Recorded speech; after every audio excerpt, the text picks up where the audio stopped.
questioning a lot recently. Different people are good for like different types of advice. I usually am a very like optimistic person, and I think that it's, you know, things are going to work out and like that kind of stuff, and I still have those beliefs. But when people like are talking to you, you're going to be successful, or like, oh, like you're going to find like a person or like whatever. It's sometimes like when you're not in that attitude, kind of like infuriating to hear, because it's like, how can you be so sure? Like, you don't know. Like, I know that you don't know, but you're so confident in telling me that. Not like you specifically, but like no, a bunch me of people. specifically too. I have been. It's like, how can you be so sure? Not just about the situation that I'm in, but like everything, right? But I do have a direct answer, and that's Okay. what I shared with you before was it's very hard to explain to someone else like how your faith and how your belief system works that it's so solid to the core. Sharing with you in this chair actually that when I was pregnant with you, the whole time I was pregnant with you, I would pray over you by putting my hands on my belly. I rocked you in this chair because especially that first year of your life, you were sick a lot and you cried a lot. So there was a lot of sitting in this chair. Yeah. I mean, I prayed for every piece of you. Your dad and I have seen you having, you know, some girlfriends through the years. We definitely did not feel like, oh, this is, you know, probably the person we prayed over, you know, or for. But I mean, that's part of life, right? Like, it's kind of, you know, you have to, I don't even know what that saying is, where you have to, you know, kiss a bunch of toads before you get, what is that saying? Before you find your prince or whatever. I don't know. Well, there's something like that. Like, you have to have all these, you know, it helps to have kind of the bad experiences and to see like, oh, when you find the right person, like, you know, you really know. Religion shapes a huge part of like your foundation and method of thinking. But it's like, I have people frequently say the same thing that are not religious or don't, you know, exclaim to be of like, oh, like this is how it's going to be. Is there anything to you outside of that that's like, you just have this like certainty? Again, not just in like relationships, but like future. My thought with when other people say that, I think that sometimes people are flippant in what they say and they don't know what to say, so they want to fill the space, so they might feel empathy or sympathy for you, so they're going to say something. And they think, oh, that's the most positive thing I can say is, oh, you know, you just lost someone. Oh, there's going to be someone else. Or, you know, you just lost your job. Oh, the next job's going to be better. You know, because they don't know what to say, so that seems like the best thing to say. I've always lived on the side of more truth, and so I'm not going to just flippantly tell someone. But in regards to certain things with you, I know that I know that I know because that's such strong faith that I have. Now, is that saying that your life's going to be perfect and that every choice and decision you make is going to be like, oh, the best one for you? No, because, you know, that's not how that works. You are going to have consequences for, you know, some of your actions. You're going to fail. You're going to have, you know, whatever.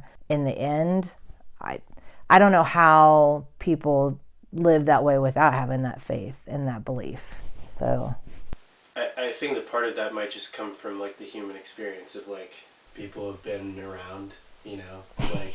Yes, I've been around because I'm old. I'm just saying, well, like, for sure. people have been around, even if you're not religious. That kind of underlying life, theme of like life goes on, right? You know, and some people aren't going to be successful, aren't going to make it, right? But a lot of people do, you know, in their own ways.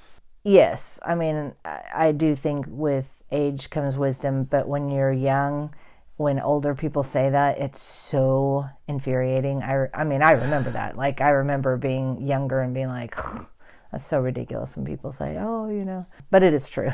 Now that I'm older, it is absolutely true.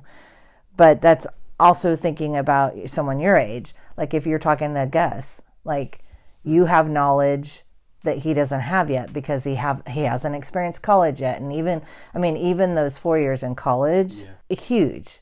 I mean, I think for you, especially because you went so far away, you went during COVID, there were so many aspects to your college experience that molded you and will continue to.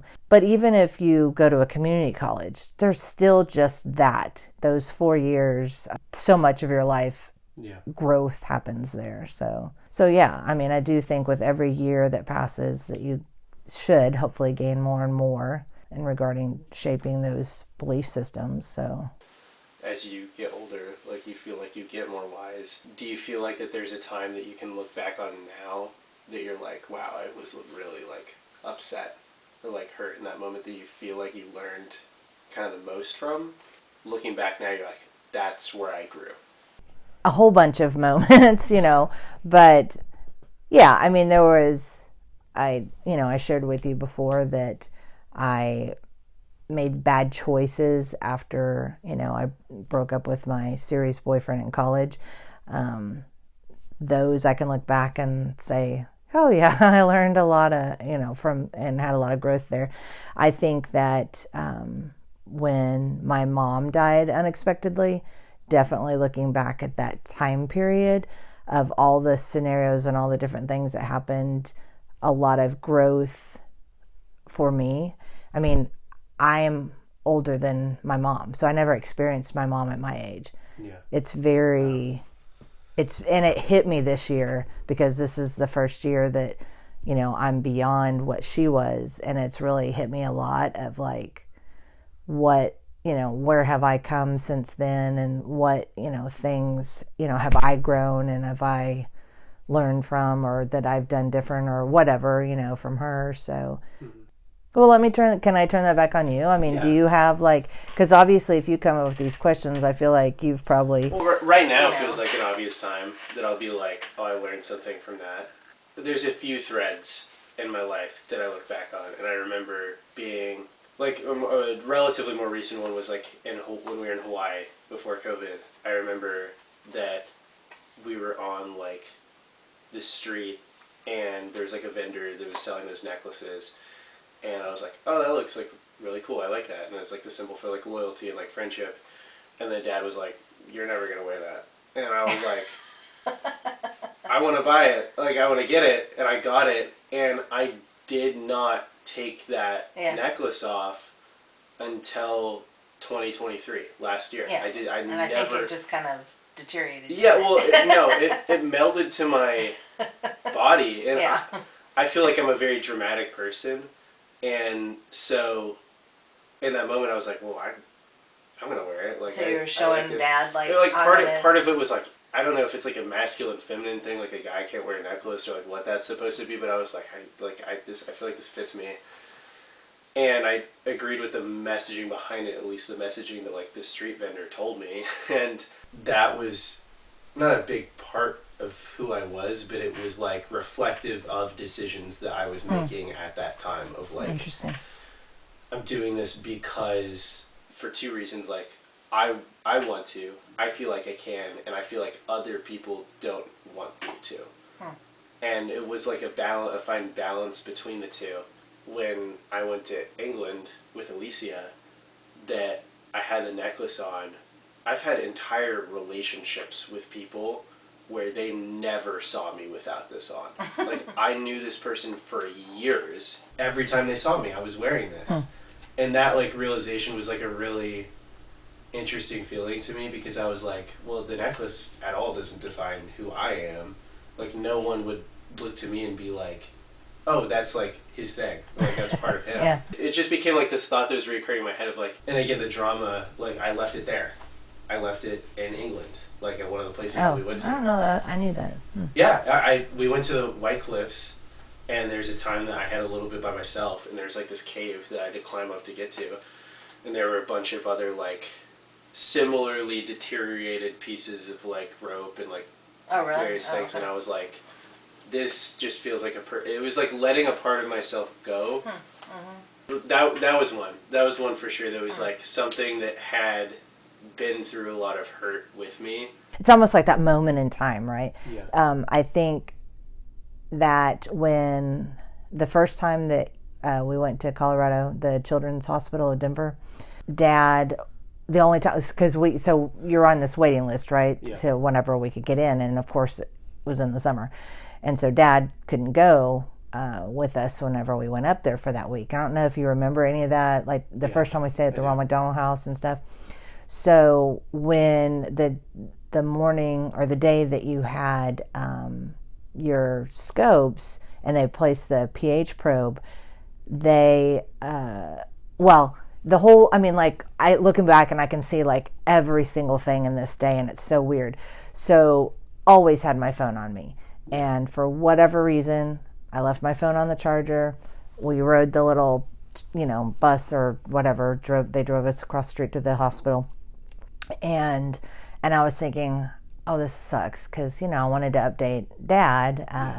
And I was like, well, crap, I can't go back because, now we're, you're checking in. Well, and then it ended up, there was an emergency surgery with a baby. And so we ended up having to wait. Anyway, the whole day was just like, everything was out of whack.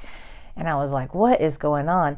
And so finally went back there, and it was taking a long time, and they were not up to, and I was like, okay, well, first, this is a new hospital, so maybe. So I checked with the nurse. Oh, no, they'll, come out. They always come out and tell you.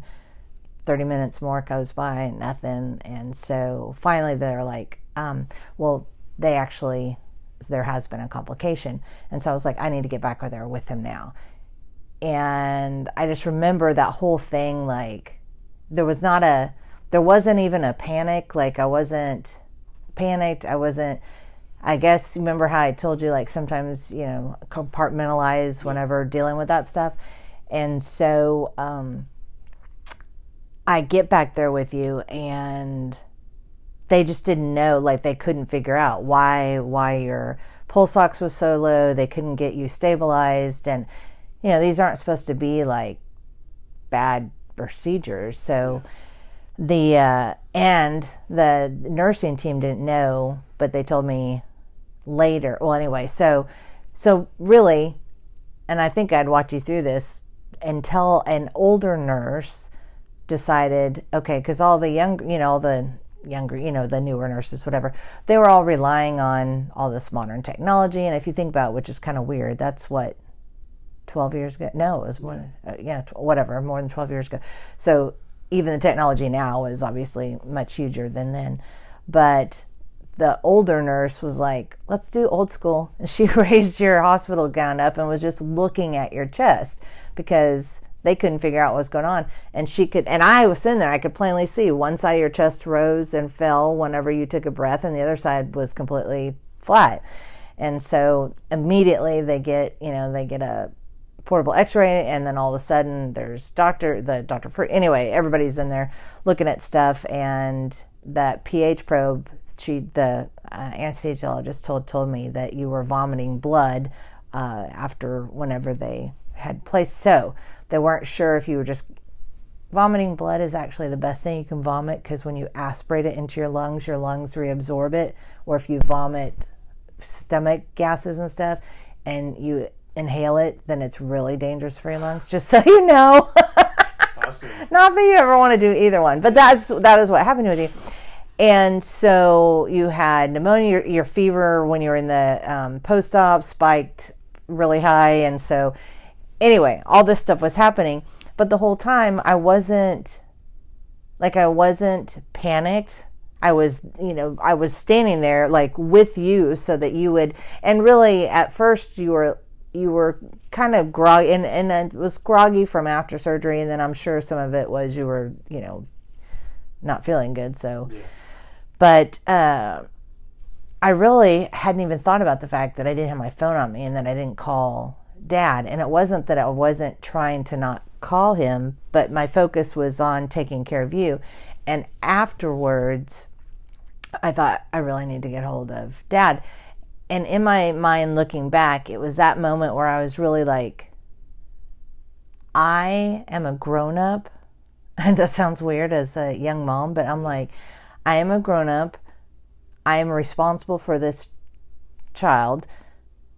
And I am able to actually make decisions and take care of them. And it was just that kind of defining moment. And all those, you had all these things going on, but it was at that moment that all of a sudden in my life that I felt that rush of, okay, I'm handling things. I know what I'm doing, and it's gonna be okay type thing. It was just really weird. Was there a lot of like responsibility that you felt then too? Was there like a negative kind of aspect, or was it all just like, I'm here doing this? I don't think any of it was negative at all. And then I took that, and that's where, because that's part of me too, is like, okay, this was a bad situation. I don't want anybody else to go through this. Yeah. And we changed the hospital policy from that day forward of, not from that situation, but in the ER, or not ER, post-op after that was when we changed the hospital policy. But so I think those like that's just my thing. And I'm not saying everything that happens you turn positive, because it's really a struggle, and I'm not taking my experience with all of your food allergies and with your medical issues are how I experienced it. You are walking it because they're actually yours. So I feel like we have looked at it differently. We are growing from it differently, and because we have, do you know what I'm saying? Yeah. Like, because it was me as a mom going through it, but I physically wasn't going through it in my body. I was just, but that was the one time that I really truly was like, wow, this all just hit me of like, and I think too, not that I think it was, I'm not saying it was good that Dad wasn't there. I'm just saying it would have been different if he was there. I mean, I always have still handled your medical stuff. That's just how the balance of our roles have been. But it just made a huge impact on me knowing in that moment that everything was, you are here and you've got to figure this out. So, and I'm sure, because then I had the shuttle driver from the Ramadan house go up. They went up to the room and brought me the phone, because you were hospitalized at that point. So then I was able, when you were situated there, to be able to call Dad and, talk to him and share with him what had happened. But, and then I know that was hard for him because he wasn't with us and, couldn't do anything. But for me, it really was, that sounds weird to say it was a good moment, but it was, Is there like thinking about like the future and then what we've gone through in the past, or what you've gone through in the past, and then like where you are now, that there's one that you spend more time thinking of? So it's really strange, because I can't remember a time, even when I was young, I was always planning for future stuff. Always. I always had and then even going to college. And once you got into college, I started noticing, well, I'm not really having to do that, but I was working, right? So I was working for those first few years, and so I was still having to do a lot of that future planning and stuff. And since then, I found myself like barely planning for next week. Yeah. Well, you're in a position where you can do that now. Well, but it actually is like driving me crazy. I need to get back on because then I feel like I'm wasting a lot of time when I'm not planning for the future. Do you feel like you're living in the moment? I mean, I guess so, but then I feel like I'm not a great time manager, but have always lived on having everything planned out. So more present right now. I guess so, yeah. Historically, and probably moving forward, more future. Well, I don't know. Yeah, moving forward, I probably should think a little bit more on the future. Maybe that's another thing as you get older, looking at the future is, I mean, I know I'm going to be in heaven one day, but it's hard to imagine, heaven. But if you're thinking of the future, you're just thinking, okay, every year you're getting older and grayer and more wrinkly. So not everyone. Some people. Well, me. Okay. I think the final thing is, how do you feel like you've changed the most since knowing me? I know that like kind of what you said earlier was like part of that, right? Of like independence and like decision making, but well, I don't know how to express how becoming a mom sorry,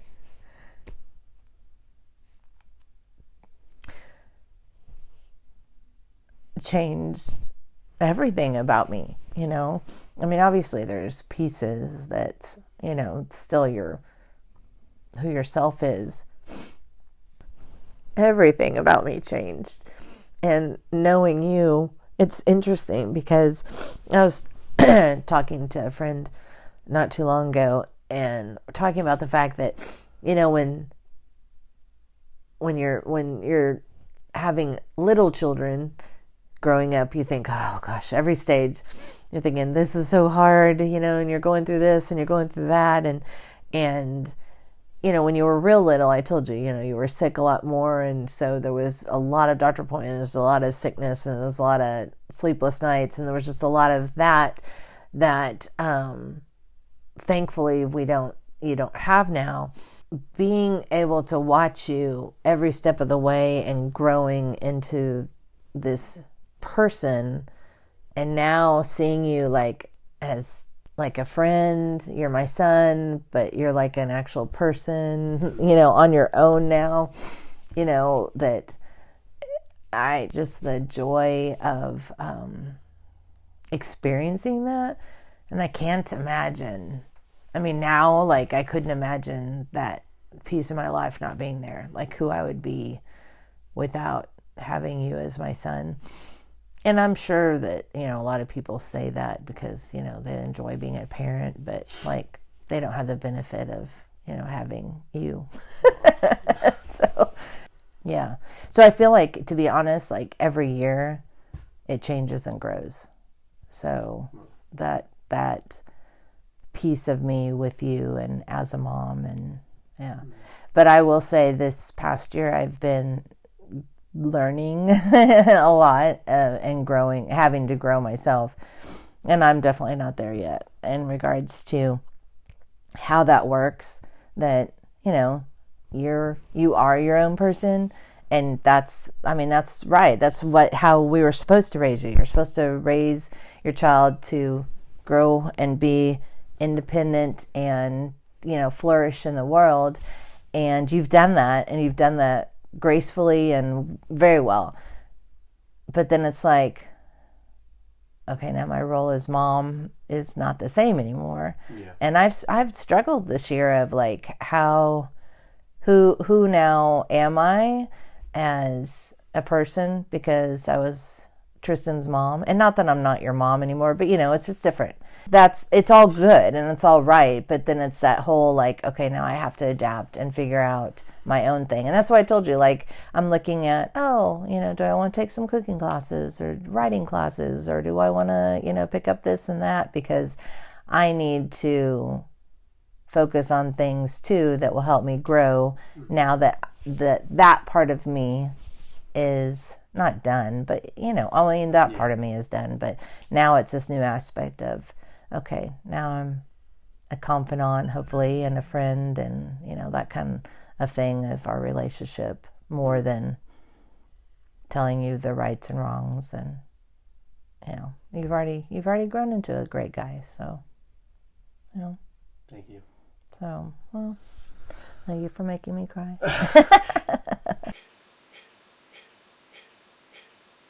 When does Nicki Minaj come on? Can you signal me? Bang Bang by Jessie J, Ariana Grande, Nicki Minaj. Yeah, carry me. She got a body like an hourglass, man, I can give it to you all the time. A booty like a I can give it all the time. See, everybody can be bad to you. You need a good girl to blow your mind.